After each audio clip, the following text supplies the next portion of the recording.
Mga brothers, eto nga pala ang parating na cruiser bike na Skygo, the Magnus 200 na merong presyo o estimated price na 100,000 pesos pataas. Kaya mag-produce nito ng 16.7 horsepower at 8,000 RPM at umaarangkada ang motor ng 16.5 Nm of torque at 6,500 RPM. Naka 198cc, single cylinder, single overhead cam na dalawa yung kanyang valvula.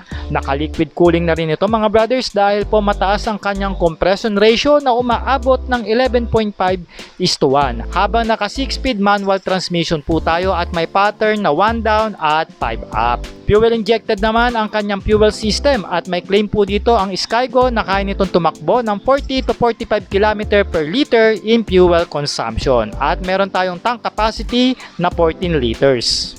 Dito sa harapan mga brothers, meron itong premium looking na headlight na pinaiilaw ng LED alongside sa kanyang daytime running lights. Ang turn lights natin dito ay nasa ilalim po ng kanyang manibela na maala Harley style ang datingan. Meron tayo ritong mahaba at makapal na front telescopic fork habang ang ating gulong naman ay naka 16 inches alloy wheel mags at may tire size na 110/90 na tubeless ang kanyang goma.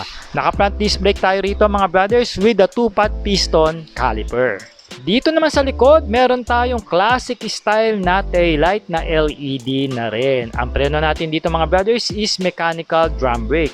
Habang meron tayo ritong tire size na 130/90 at 15 inches na alloy wheel mags. Of course, naka-tubeless na rin ito mga brothers at ang ating final drive po is kadena. Ang ating suspension naman dito is adjustable po na dual shock.